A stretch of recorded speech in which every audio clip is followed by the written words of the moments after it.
Assalamualaikum warahmatullahi wabarakatuh. Bismillahirrahmanirrahim. Innal hamdalillah nahmaduhu wa nasta'inuhu wa nastaghfiruh wa na'udzu billahi min shururi anfusina wa min sayyiati a'malina. May yahdihillahu fala mudilla lahu wa may yudlil fala hadiyalah. Asyhadu an la ilaha illallah wa la syarika lahu wa asyhadu anna Muhammadan abduhu wa rasuluhu la nabiyya ba'dah. Allahumma shalli wa sallim wa barik ala nabiyil karim sayyidina wa nabiyyina Muhammadin sallallahu alaihi wasallam wa ala alihi wa sahbihi ajma'in. Amma ba'd. Alhamdulillah pagi ini kita bisa meneruskan kajian kita setiap hari Sabtu dan Ahad. Kita membaca kitab Al-Adab Al-Mufrad untuk hari Senin sampai Jumat. Kita membaca kitab Bulughul Maram. Kitab Al-Adab Al-Mufrad itu adalah dikarang oleh Abu Abdullah Muhammad ibn Ismail Al-Bukhari Al-Ju'fi ya. Oke. Pada Ahad yang lalu kita telah membaca sampai ke hadis nomor ke-9. Pada pagi hari ini kita teruskan Babu Jazail Walidaini, yaitu bab yang ke-6, hadis yang ke-10.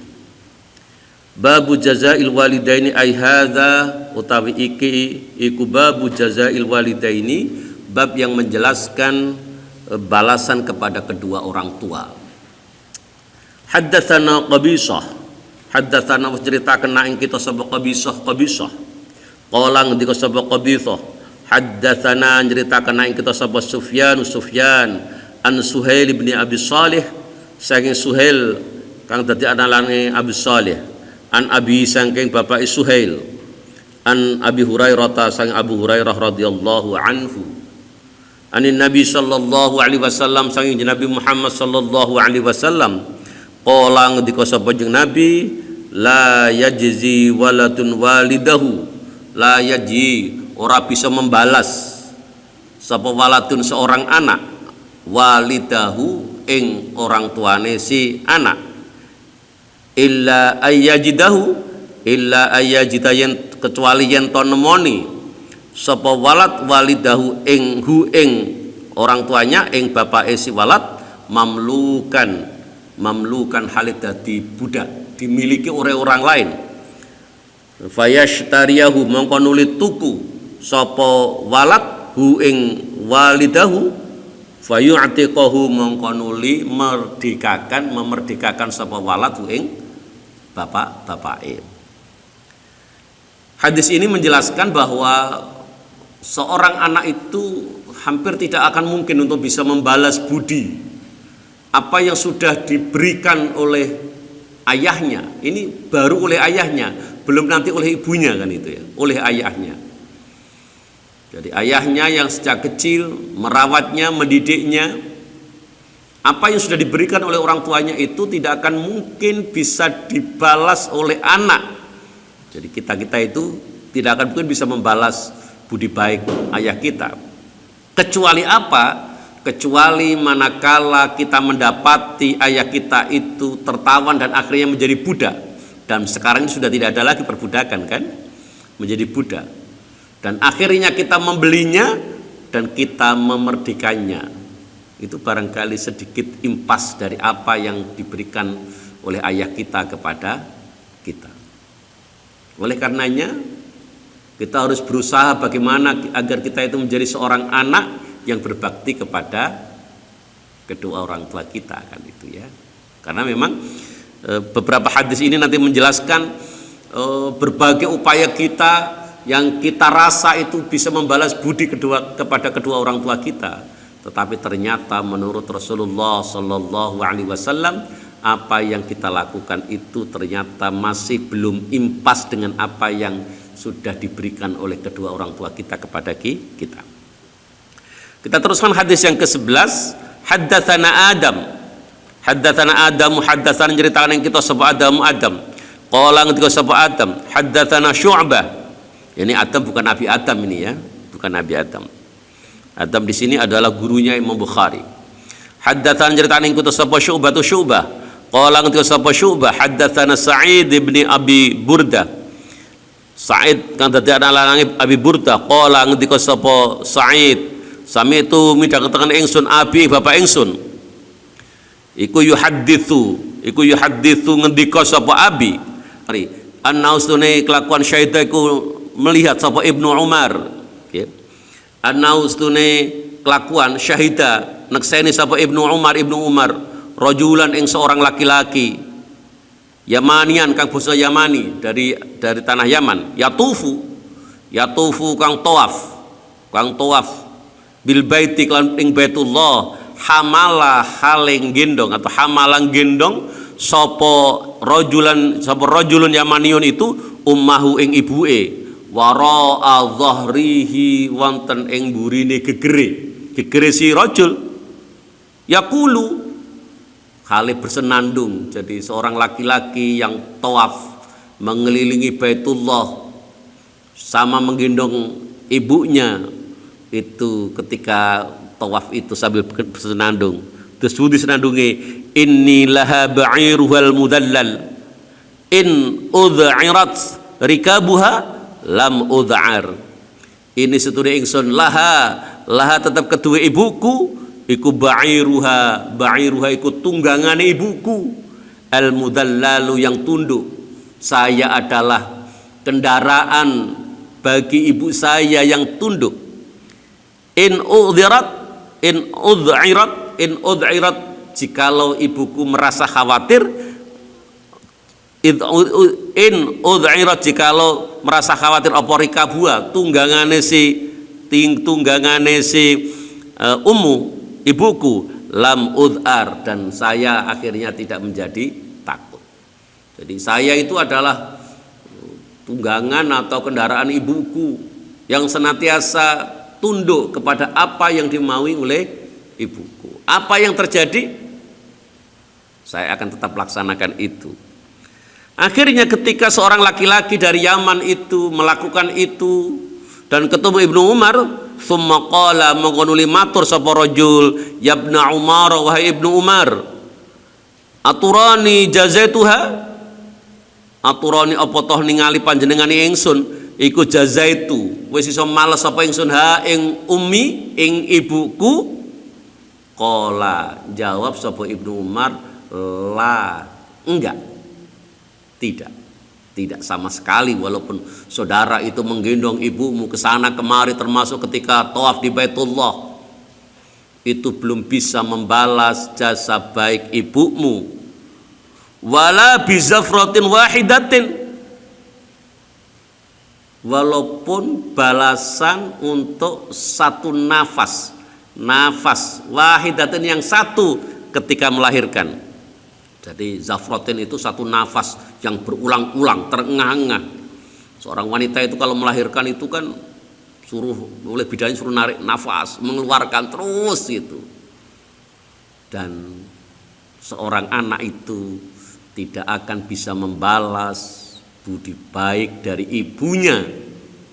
Walaupun yang ingin dibalas itu adalah satu tarikan nafas ketika melahirkan. Itulah yang disampaikan oleh Ibnu Umar, oleh Abdullah Ibnu Umar itu kan itu. Kalau satu tarikan nafas tidak bisa kita balas, apalagi yang lain-lain. Sababiyah kita seluruhnya bisa di muka bumi ini adalah atas perjuangan yang panjang dari ibu kita.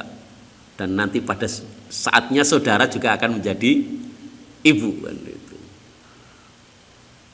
Seorang wanita itu kalau sudah nikah dalam waktu sekian lama tidak bisa hamil susah. Wah, itu. Padahal ketika dia harus mengandung dalam waktu rata-rata 9 bulan 10 hari itu kemanapun janin yang ada di perutnya itu tidak pernah wah ini saya mau perjalanan panjang ini biar di rumah saja, enggak bisa.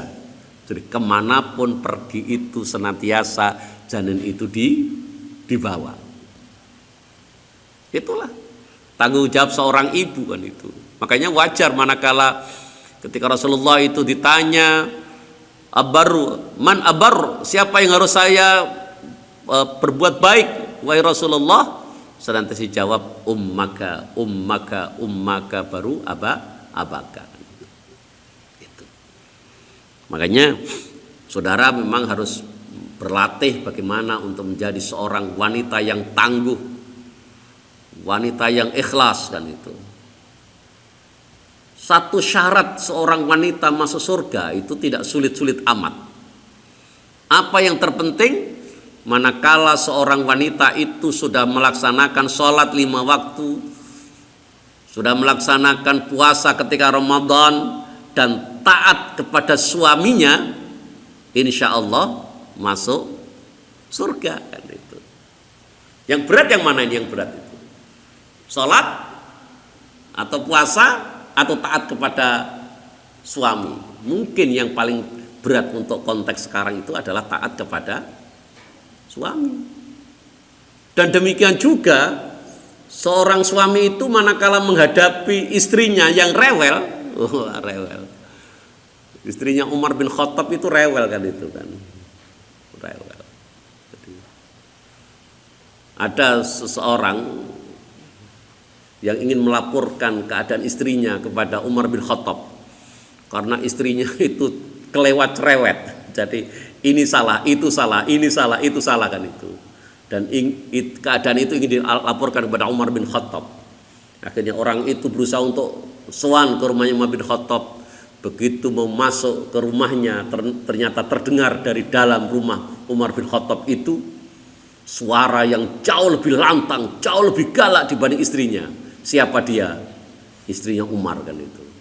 Dan Umar itu walaupun sebagai orang yang pemberani, tidak hanya pemberani, sampai setan pun takut kepadanya.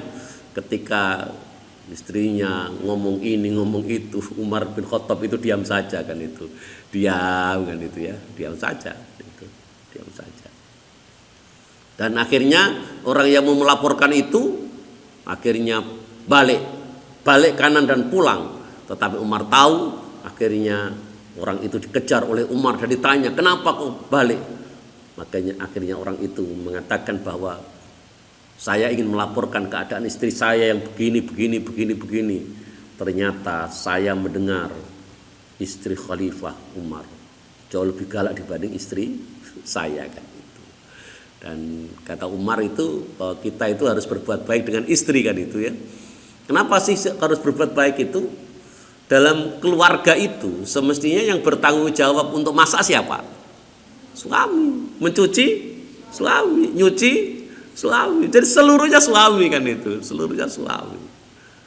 Jadi apa itu ya? Ngewek mangan, sandang, pangan, papan ya.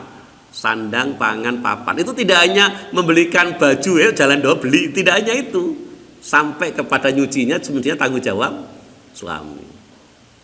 Masakan juga sama. Kalau ada seorang suami yang berbaik hati pergi ke pasar berbelanja, tetapi yang dibeli itu adalah sayur-sayuran mentah, lauk mentah, sampai rumah saudara mengatakan, maaf, saya malas masak, kan itu. Itu suami harus masak, kan itu. Karena itu kewajiban, kan itu. Kewajiban suami. Nah, itu.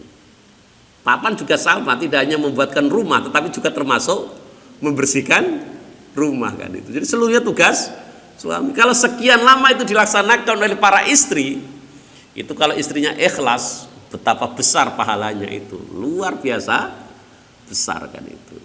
Tapi di sisi lain, saudara harus tahu, pendapat ulama-ulama itu, tugas suami itu adalah memberikan nafkah kepada istri dan anak-anaknya. Berapa banyak nafkah, kewajiban nafkah seorang suami kepada istrinya? Kewajibannya adalah memberikan makan 1 mud. 1 mud. 1 mud itu berapa? 675 ml. Kalau beras itu harganya 10.000, berarti jatah saudara sehari sebagai seorang istri dari suaminya berapa? 6.750 rupiah, kan itu. Ya nopo, sampean mau tak nanti kalau punya suami terus dijatah setiap hari 6.750 rupiah, kan itu. Kalau anaknya nanti ada berapa? Ada 4 atau berapa? Ketika ngalikan aja kan itu. Dan ulama mengatakan bagaimana kalau bagi orang yang mampu 2 kali lipatnya, maksimal 14.000 lah kan itu ya, 14.000 atau 15.000 misalkan, 15.000 itu kalau bagi yang mampu. 15.000 itu kalau kali 1 bulan berapa? 450.000. Wah, itu. Jadi oleh karenanya, karena kita melihat ketentuan ini, maka seharusnya suami istri itu saling bersyukur.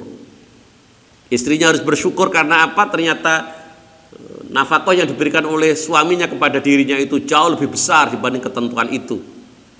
Suami juga harus bersyukur. Kenapa harus bersyukur? Karena sekian banyak tanggung jawab yang seharusnya harus dikerjakan dan harus dipikul oleh seorang suami, ternyata dikerjakan oleh istrinya. Oke, kita kembali lagi ke apakah seorang laki-laki yang menggendong ibunya ketika tawaf itu sudah impas, apakah sudah bisa membalas kebaikan hati seorang ibu itu, kebaikan hati ibu itu? Ternyata dijawab oleh Ibnu Umar, la wala bi zafratin wahidatin. Thumma tafa, mengkonoli tawaf sampai Ibnu Umar fa ata mengkonoli nekani sampai Ibnu Umar al maqam Ibrahim, fa shalla mengkonoli salat sapa Ibnu Umar rakaataini ing rakaat. Thumma qala mengkonoli ngendika sampai Ibnu Umar, ya ibna Abi Musa, wahai anak lanang Abi Musa, inna kulla rakaataini, setune saben-saben rakaat iku tukafironi, iku bisa glebur apa rakaataini ma amamaha, ma ing dosa-dosa amamaha kang ana ing sak ngarepe rakaataini. Jadi kalau kita sholat 2 rakaat di makam Ibrahim itu bisa melebur dosa-dosa kita yang telah lalu. Maka ini Allah sedemikian baiknya, Rasulullah sedemikian baiknya menciptakan sekian. Jadi Allah itu menciptakan sekian banyak ibadah yang dengan ibadah itu kalau kita laksanakan bisa melebur dosa-dosa kita. Kita teruskan hadis yang ke-12. Haddatsana Abdullah bin Shalih, haddatsana Abdullah ibn Shalih, haddatsan critane nang kita.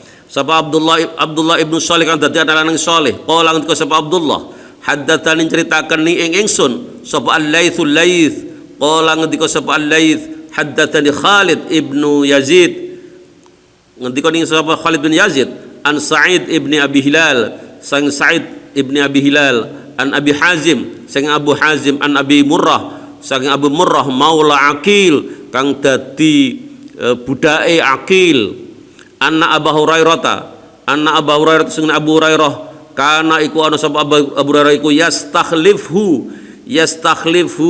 iku dijaluki makili ing Abu Hurairah sapa Marwan. Jadi Abu Hurairah itu pernah diminta untuk mewakili Marwan bin Hakam. Siapa Marwan bin Hakam itu? Seorang gubernur. Wah, hadis yang berbunyi apa itu? Kalau mar'a minkum mungkaran fa yughayyir bi yadihi dan seterusnya, itu adalah karena waktu itu Marwan bin Hakam ini kan itu. Oke. Apa sih yang dilakukan Marwan itu? Wa kana lan ono sapa Marwan iku yakunu ono sapa Marwan iku bidil khulaifa nang bidil ono ing Dzul Khulaifah. Fa kanat mangko ono sapa ummuhu ibune Marwan bin Hakam iku fi baitin ing dalam satu omah. Bahwa hale utawi Marwan iku fi akhara ing dalam omah yang lain. Jadi Marwan bin Hakam itu bertempat tinggal di satu rumah yang tidak serumah dengan ibunya. Jadi tidak serumah dengan ibunya. Qala ngendika sapa Abu Hurairah, fa idza arada mung nalika ngresakaken sapa Marwan ayakhruja yen to miyos, yen to medal sapa Marwan bin Hakam. Ketika Marwan bin Hakam itu mau pergi, waqafa mongko nuli mandeg sapa Marwan bin Hakam ala babiha ing atase pintune ibunya. Jadi setiap Marwan mau keluar rumah, mampir dulu ke rumah ibunya, ada di pintu rumah ibunya itu, faqala mongko nuli ngendika sapa Marwan bin Hakam, assalamu alayka ya ummatah, memberikan salam. Assalamu keselamatan alaiki ya, assalamu alayki ya ummatah. Assalamu keselamatan alaiki ngatasi panjenengan ya ummatah wa ibuku, wa rahmatullahi lan rahmati Allah wa barakatuh lan barakahi Allah. Fataqulu, ketika Marwan bin Hakam itu mengatakan kepada ibunya assalamu alayki ya ummatah wa rahmatullahi wa barakatuh, Fatakulu mongko nuli jawab sapa ibunya, wa alaikassalam, wa alaika lan iku tetep keduwe awakmu anakku Marwan assalamu utawi keselamatan ya bunayya wahai anak lanangku wa rahmatullahi wa barakatuh. Fayaqulu mongko nuli matur mongko nuli ngendika sapa Marwan rahimakillahu kama rabbayatni shaghira. Rahimah mugi-mugi memberikan rahmat ki dumateng panjenengan ibuku sapa Allah kama seperti barang kama rabbaitini seperti pekerjaan rabbaiti kang rawat panjenengan ni ing ingsun shaghiran ketika dulu saya masih kecil. Jadi kalau kita melihat ini itu sedemikian sayangnya Marwan bin Hakam, sedemikian hormatnya Marwan bin Hakam, setiap kali mau pergi tidak langsung pergi tetapi sowan dulu ke rumahnya ibunya, mengucapkan salam dan mendoakan kepada ibunya. Fatakulu mongko nuli jawab sapa ibunya rahimah muga-muga ngramati ka ing sira sapa Allah kama barortani seperti Anda berbuat baik ni ingsun kabiran ketika sudah dewasa. Summa idza arada mongko nalikane ngarepaken ngersaken sapa Marwan ayat khulayen to mlebu sapa Marwan bin Hakam ing omahe sonaa mongko nglakoni sapa Marwan bin Hakam mithlau ing umpamane apa yang dilakukan ketika mau pergi. Jadi setiap kali mau keluar rumah mampir ke rumah ibunya mengucapkan salam assalamu alaiki ya ummatah wa rahmatullahi wabarakatuh, terus dijawab mendoakan pergi. Nanti kalau pulang tidak langsung pulang ke rumahnya tetapi mampir dulu sowan dulu ke rumah ibunya. Betapa hormatnya, betapa sayangnya Marwan bin Hakam kepada ibunya. Maka memang dalam sejarah orang-orang hebat, orang-orang soleh itu memang sedemikian hormat rata-rata kepada ibu bapaknya, terutama kepada ibunya ini kan itu. Oke. Haddatsana Abu Nuaim, haddatsana ceritakan ing kita sapa Abu Nuaim. Qala ngendika sapa Abu Nuaim haddatsana Sufyan, haddatsana ceritakan kita sapa Sufyan an Atha ibn Sa'ib saking Atha bin Sa'ib, an Abi saking bapak Atha, an Abdullah saking Abdullah bin Amr. Qala ngendika sapa Abdullah, ja atau sapa rajulun seorang laki-laki ilan Nabi sallallahu alaihi wasallam kepada jeung Nabi Muhammad sallallahu alaihi wasallam yubayyuhu hale berbeat sapa rajul ke Nabi alal hijrati ing atase hijrah. Ada seorang laki-laki sowan datang ke Rasulullah berbeat untuk ikut Rasulullah hijrah. Wa tarakala ninggalaken sapa rajul abawahi ing bapak ing kedua orang tuane si rajul yabkiyani hale padha nangis sapa abawaihi. Faqala mongko nuli ngendika sapa Rasulullah sallallahu alaihi wasallam irji balio ilaihima kepada kedua orang tuamu wa adhik huma lan gawe guyu sira huma ing abawaika ing bapak ing orang tua ing kedua orang tuamu kama seperti Anda melakukan sesuatu yang abkai tauhuma yang menjadikan kamu menangiskan huma ing kepada kedua orang tua. Ini kalau kita melihat ini, ada seseorang datang kepada Rasulullah berbaiat untuk ikut hijrah, kan luar biasa itu kan, ikut Rasulullah hijrah. Akan tetapi ternyata kedua orang tuanya merasa berat hati dan menangisi kepergian anaknya itu. Sehingga ketika anak itu sudah sowan kepada Rasulullah untuk menyampaikan baiatnya dan menyampaikan kondisi kedua orang tuanya, maka ternyata apa yang diperintahkan oleh Rasulullah kembalilah kepada kedua orang tuamu, bikin orang tuamu tersenyum sebagaimana engkau telah membuat kedua orang tuamu itu menangis. Gitu. Hadis seperti ini sekarang ini kadang-kadang dilanggar oleh sebagian orang yang merasa dirinya seorang muslim yang baik.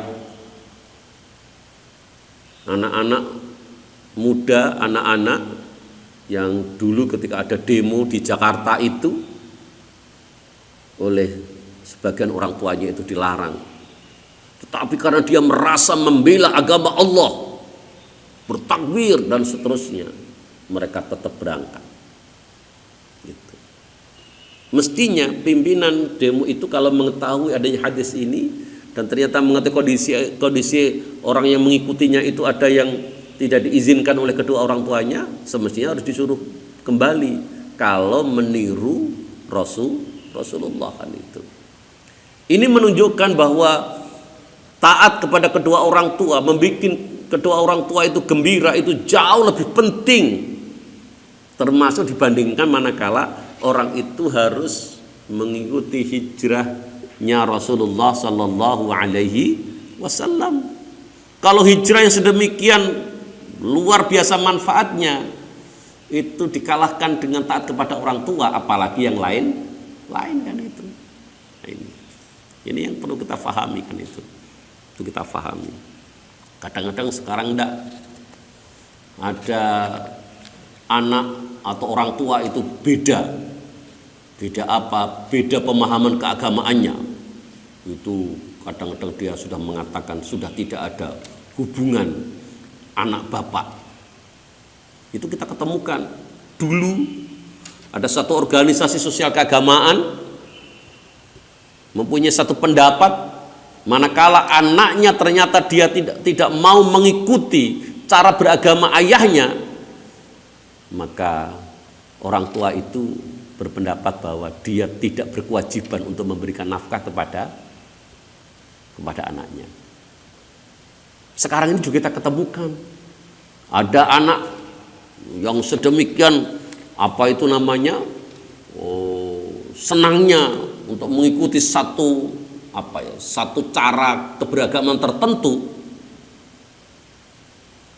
dan ternyata masih memiliki seorang orang tua yang senangannya apa? Orang tua itu senangannya mengirim pahala membaca Al-Quran kepada mayit, selamatan, tahlil kan itu. Yang menurut anaknya itu bahwa yang seperti itu salah kan itu. Salah. Itu ketika orang tuanya itu meninggal, dia merasa gembira karena orang yang tidak mengikuti sunnahnya ada yang meninggal. Pelaku bid'ah meninggal. Ini ajaran-ajaran seperti ini tidak dapat dipertanggungjawabkan, dan saudara tidak perlu kan itu. Saudara harus berhati-hati dengan yang seperti itu. Karena apa? Karena cara beragama seperti ini sekarang menjadi semakin meluas kan itu. Orang-orang yang tidak mempunyai bekal pengetahuan agama yang baik sejak kecil, dan ada orang yang ngisi kajian dan yang keluar dari mubaliknya, ustadznya itu adalah Al-Quran dan hadis dengan pemahaman tertentu yang menurut mereka itu terkadang gampang membius orang, sehingga saya mengatakan bahwa Wali Songo itu tidak ada kan itu, tidak ada bukti sejarahnya, nggak ada bukti sejarahnya kalau Wali Songo itu ada kan itu, sampai seperti itu kan itu, sampai seperti itu. Oleh karena itu kita harus hati-hati dengan ajaran-ajaran seperti ini kan itu, ajaran-ajaran seperti ini. Itu.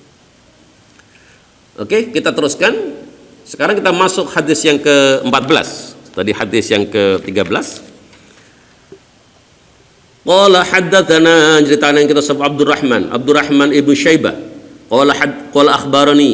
Qala ketika sebut Abdurrahman akhbarani ngabarine ingsun sapa Ibnu Abi Fudaik. Qala ketika sapa Ibnu Abi Fudaik haddatsani Musa. Ceritakan yang sesama Musa an Abi Hazim sang Abu Hazim anna Aba Murrah setune Aba Murrah maula Ummi Hani kang dadi kawulane Ummu Hani binti Abi Thalib akhbara ngabari sapa Aba Murrah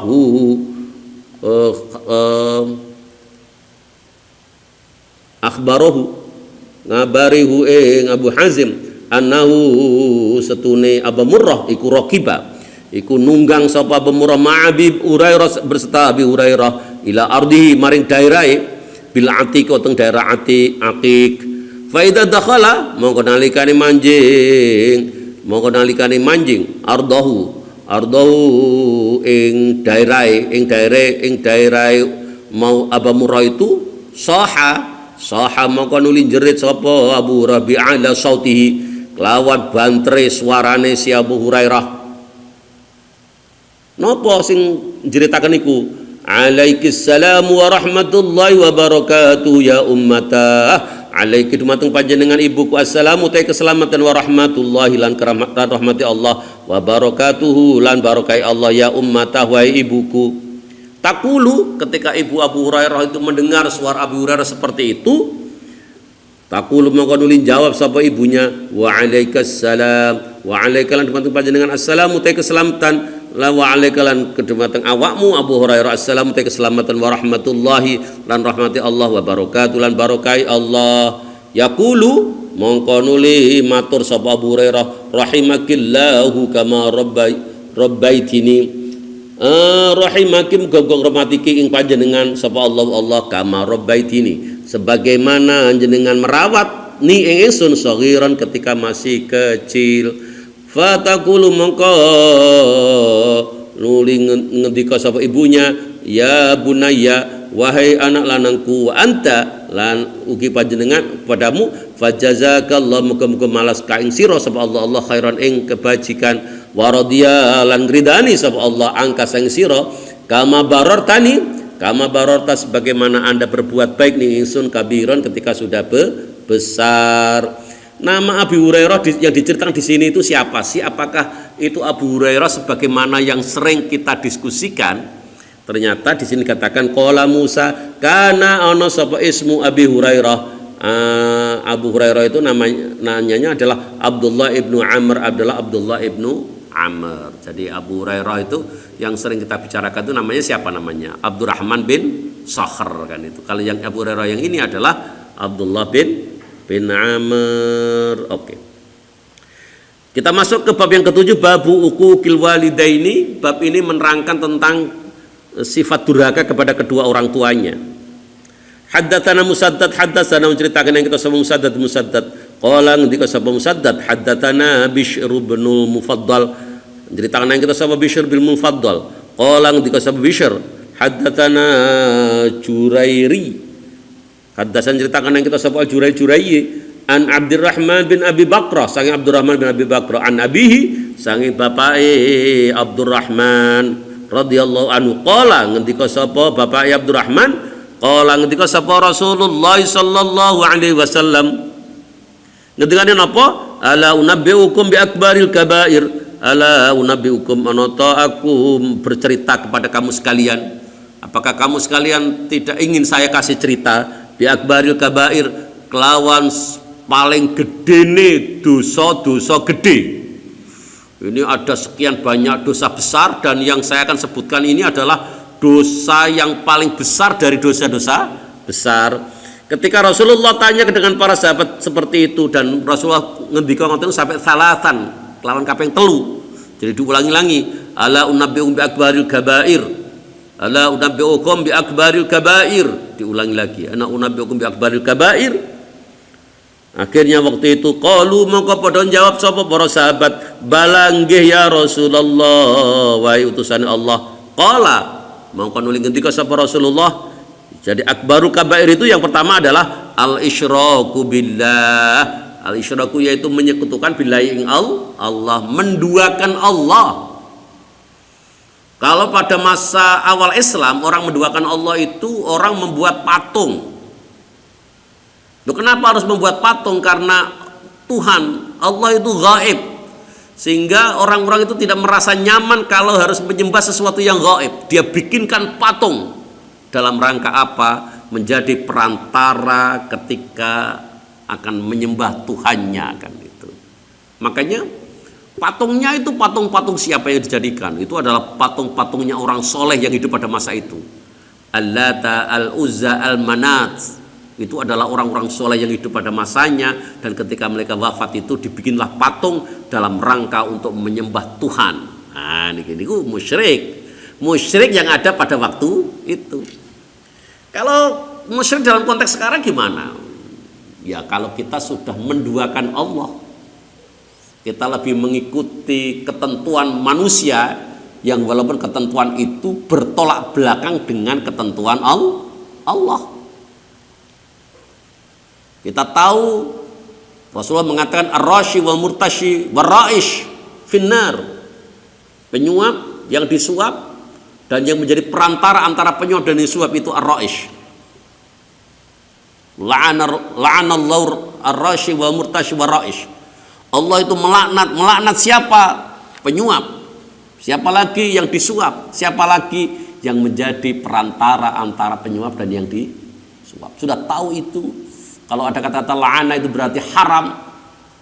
Tetapi terkadang dalam rangka agar karirnya tetap bisa dipertahankan, bisa meningkat itu, ada orang-orang, ada pegawai-pegawai, ada pejabat-pejabat yang rela untuk menjadi perantara antara penyuap yang disuap. Apakah ada? Ada.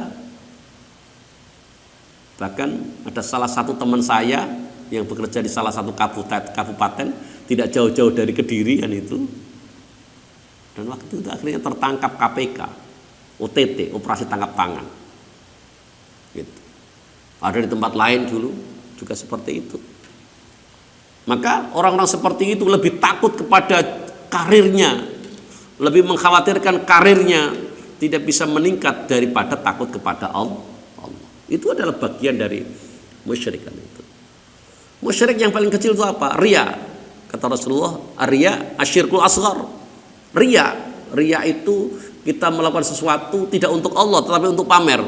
Iki lho aku nek salat khusyuk. Wah, iki lho aku nek zikir suwi. Ben biar orang-orang itu tahu itu adalah bagian dari riya. Dan riya seperti itu kata Rasulullah termasuk asyirkul asghar. Itu adalah syirik kecil. Jadi dosa yang paling dosa besar yang paling dosa besar adalah yang pertama adalah asyirkul asghar. Yang kedua apa? Wa uququl walidaini, dan berani kepada kedua orang tua. Termasuk dosa besar.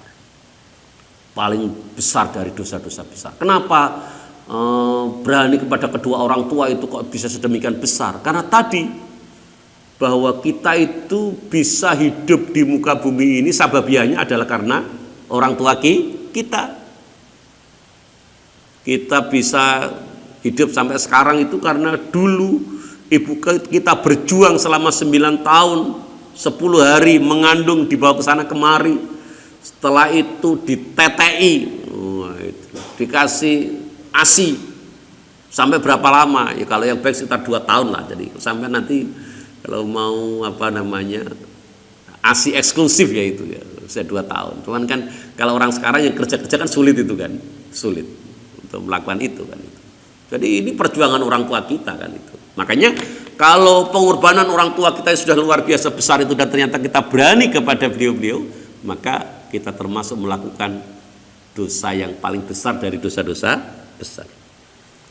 Wajala salalangga sapa Rasulullah wa kana ana sapa Rasulullah iku mutakian khalilayah-layah kalinya ndek akan gegere Rasulullah itu ala eling-eling wa qaulu zur. Yang ketiga itu adalah apa? Perkataan bohong. Pembohong. Nah, ini juga termasuk dosa besar kan itu. Pembohong. Al-kadzdzab.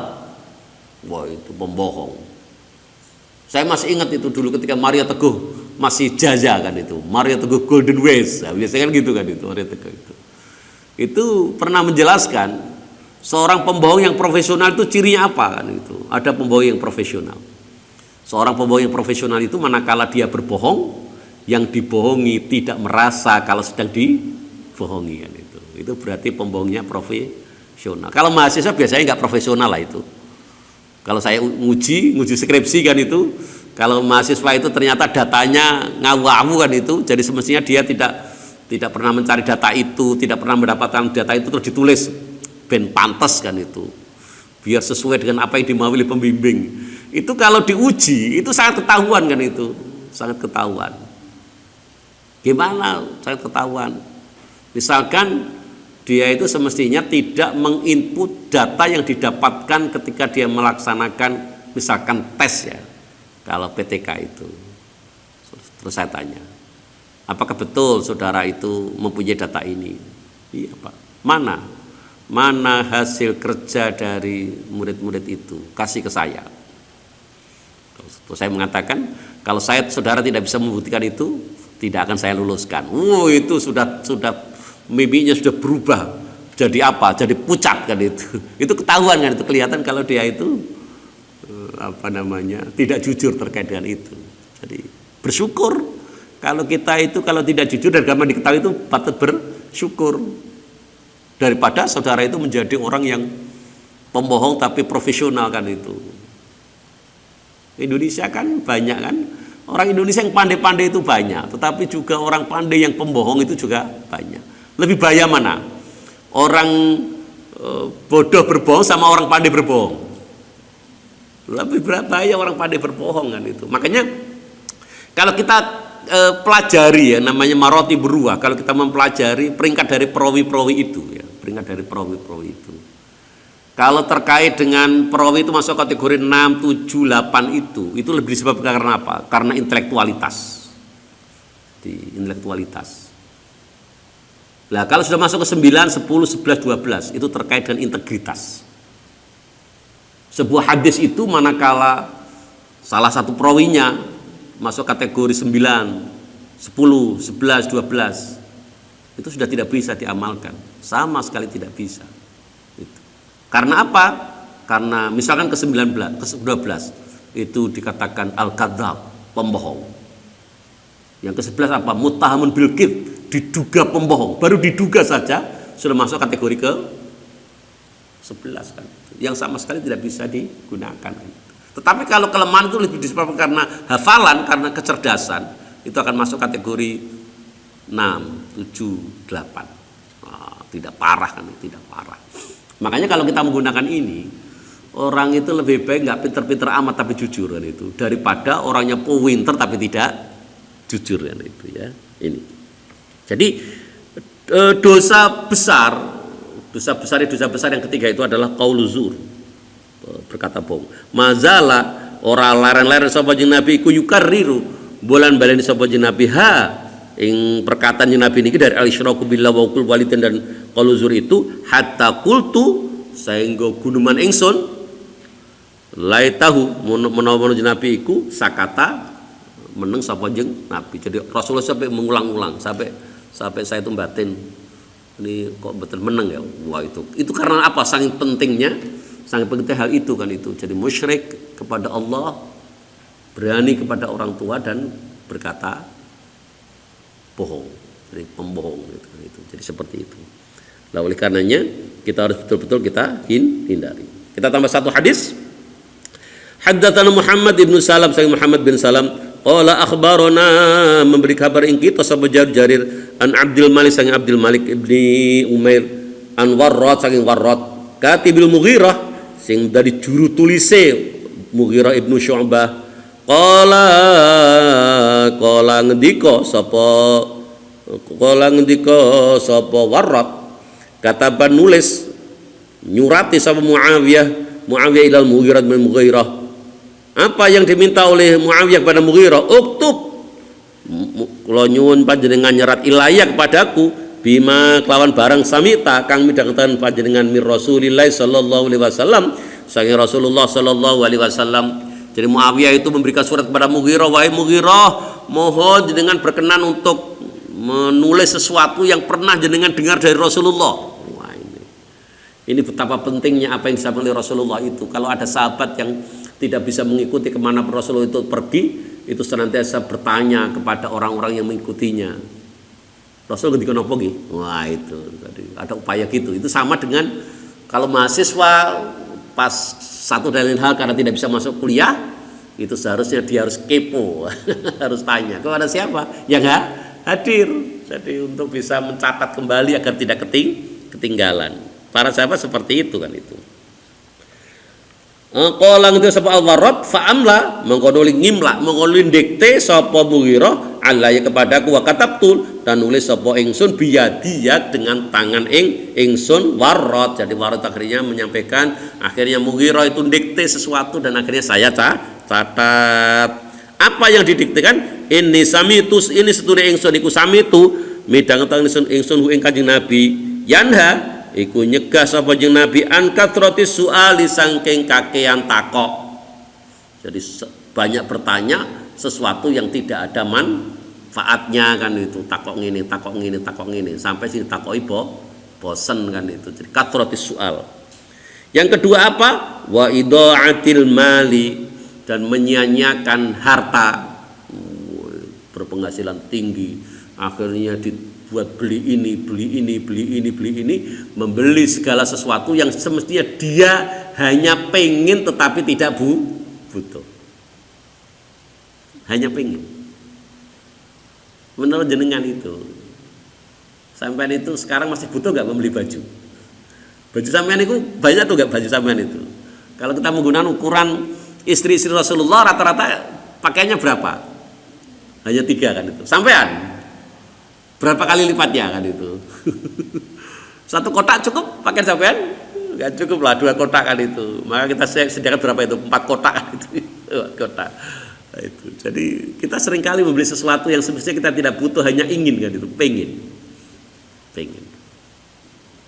Makanya saya itu hampir sudah sekian tahun, mungkin sekian puluh tahun lah, saya tidak pernah pergi ke toko untuk beli baju, tidak pernah kan itu.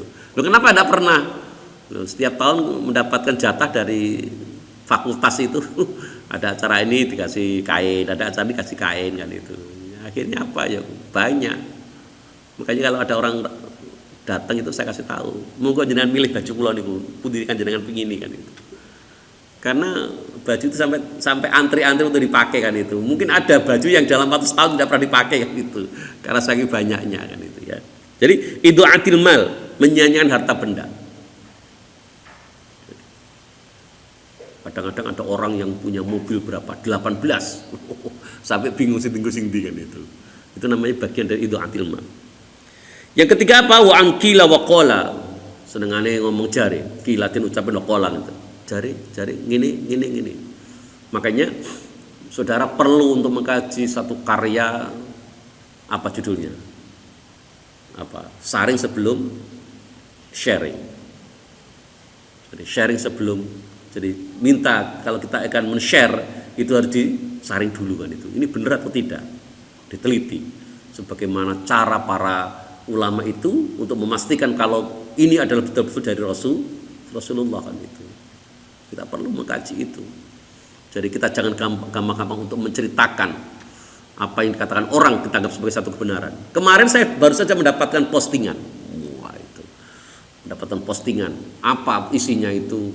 Dia ada satu foto, ada rombongan gitu, beberapa kendaraan yang dia katakan bahwa itu adalah calon jamaah haji dari salah satu provinsi tahun 2020 ini.